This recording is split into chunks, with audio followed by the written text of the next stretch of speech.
Are you eating healthy leftovers, thinking you're saving time, money, and doing something good for your body?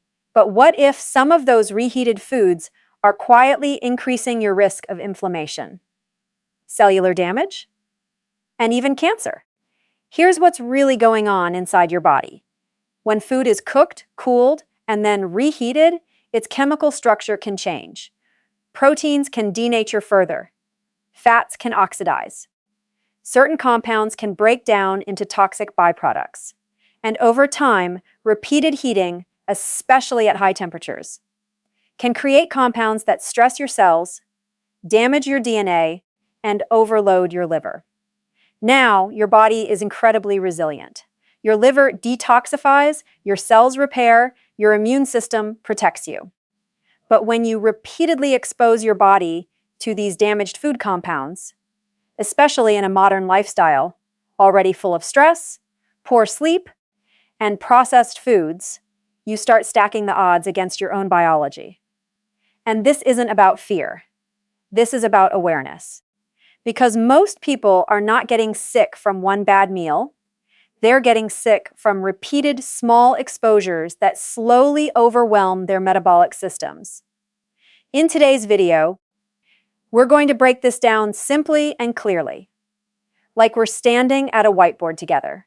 You'll learn which 5 common foods you should never reheat, what actually happens to them on a molecular level, how this affects insulin, inflammation, and long-term disease risk, and most importantly, what to do instead so you can protect your health without overcomplicating your life.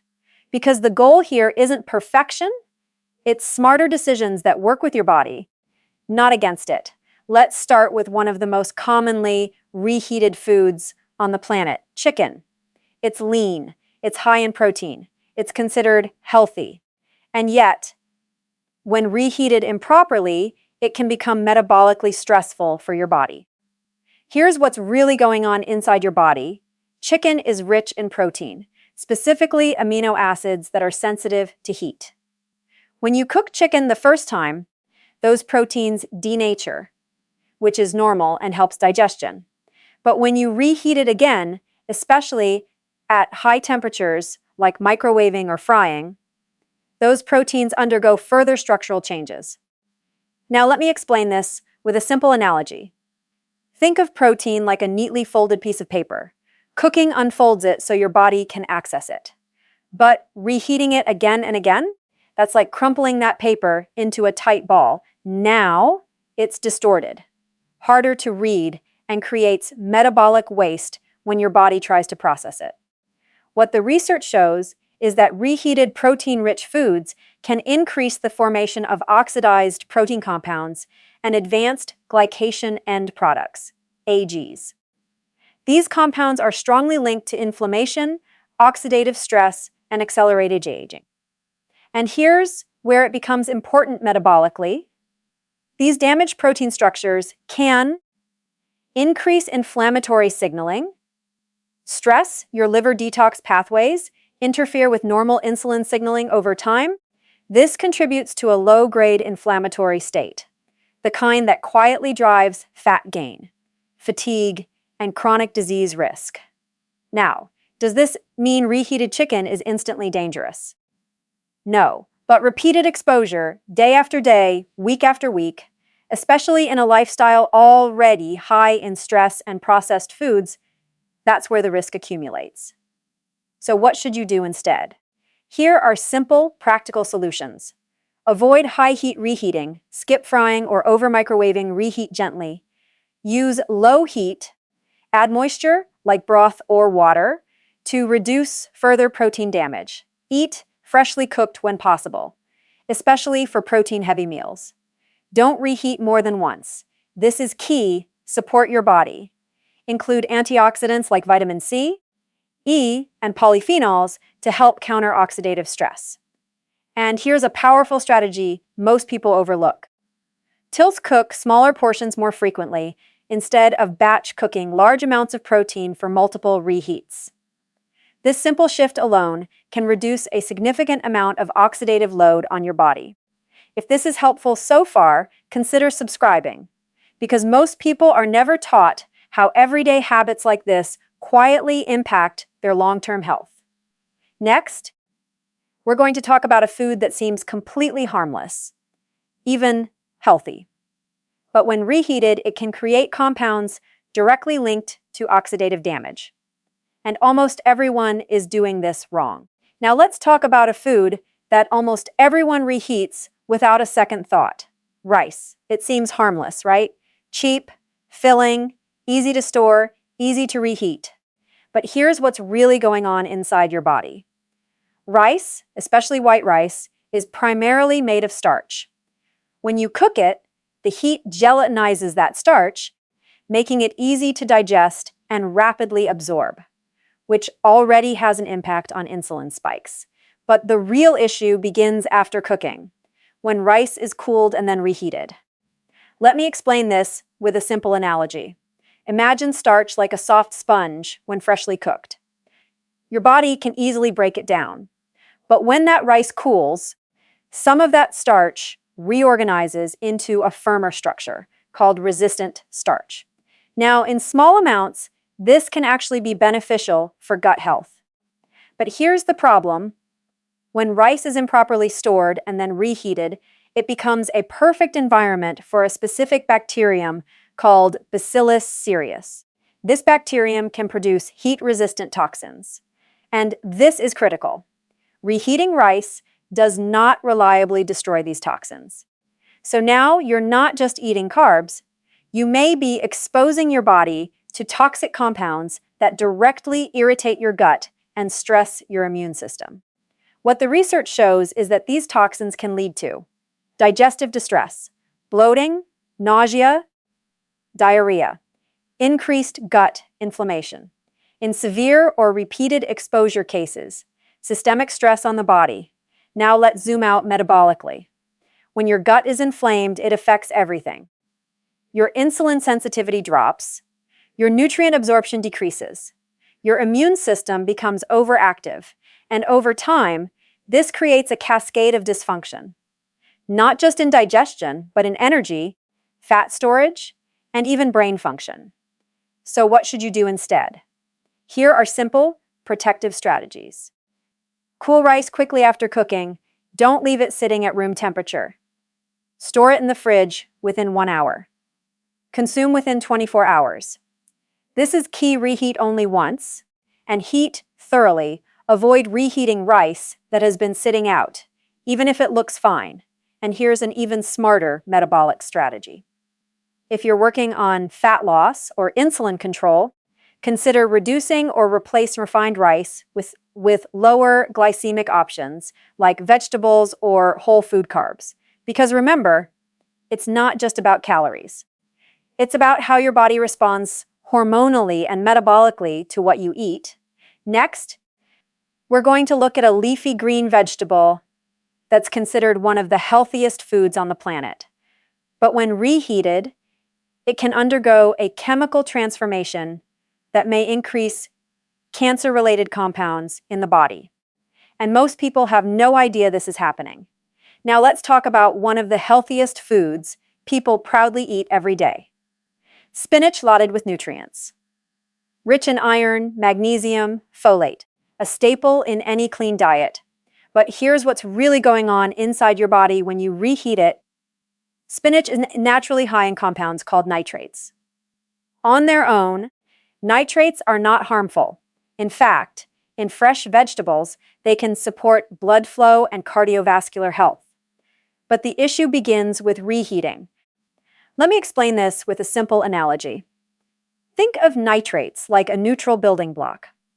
But when exposed to repeated heat, especially after being cooked and stored, they can convert into nitrites and, under certain conditions, further into nitrosamines. And nitrosamines are where the concern lies. What the research shows is that nitrosamines are potentially carcinogenic compounds, meaning they can damage DNA and increase long-term cancer risk when exposure is frequent and cumulative. Now, to be clear, this doesn't mean spinach is dangerous. Fresh spinach?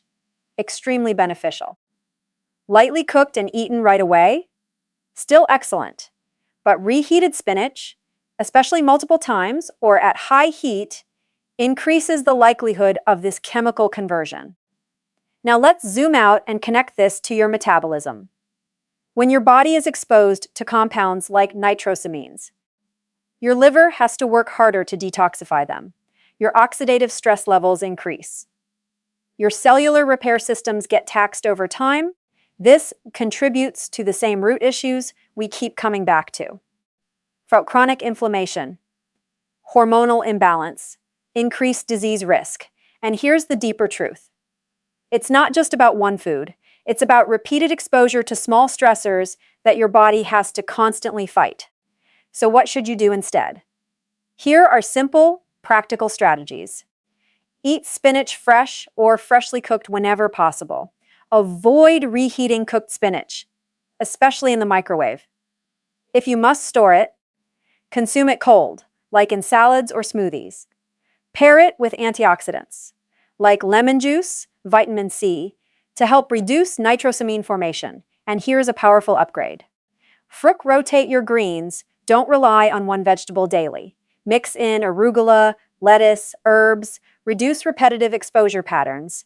If this is opening your eyes, consider subscribing, because most people focus on what to eat, but almost no one talks about how preparation changes biology. Next, we're going to break down a food that many people rely on for convenience, especially in batch cooking. But when reheated, it creates one of the most aggressive forms of oxidized fats that directly damage your cells. And this one is a big deal for your heart and metabolism. Now let's talk about something most people don't even think twice about. Cooking oils, especially when reheated. This includes oils used in fried foods, leftover takeout, pan-cooked meals that are reheated later. Here's what's really going on inside your body. When oils are exposed to heat, especially high heat and repeated heating, their chemical structure begins to break down.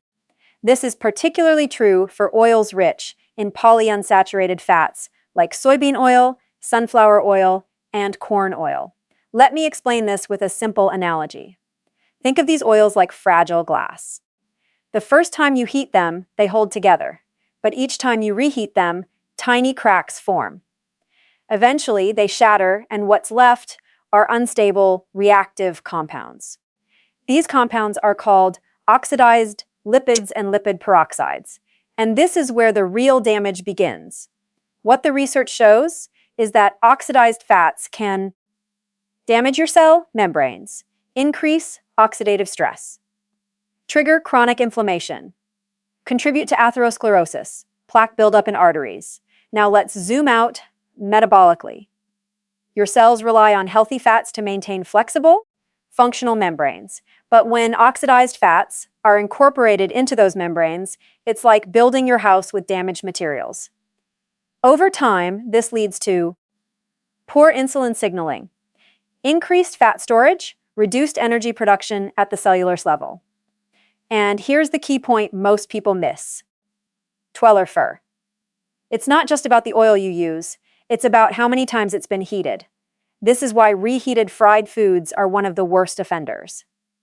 Now, does your body have defenses against this? Yes, antioxidants like glutathione help neutralize oxidative damage. But when intake exceeds your body's capacity to defend itself, damage accumulates. So what should you do instead? Here are simple, high-impact strategies. Avoid reheating fried foods completely. This is non-negotiable. Use stable fats for cooking, like butter, ghee, or coconut oil. Cook at lower temperatures when possible. Avoid reusing cooking oils, especially for frying. Add antioxidant-rich foods, like leafy greens, berries, and herbs. And here's a powerful metabolic upgrade. Shift from convenience cooking to intentional cooking, fewer reheats, fresher meals, and better fat choices. Because your body doesn't just respond to calories. It responds to chemical signals, and oxidized fats send one of the most damaging signals possible. Next, we're going to talk about a protein source that many people think is completely safe to reheat. But under certain conditions, it can create compounds that affect your blood, your oxygen transport, and your long-term cellular health. And this one might surprise you. If this kind of science-backed, practical health content is helpful for you, consider subscribing. I post videos like this every day to help you take control of your metabolism, your energy, and your long-term health.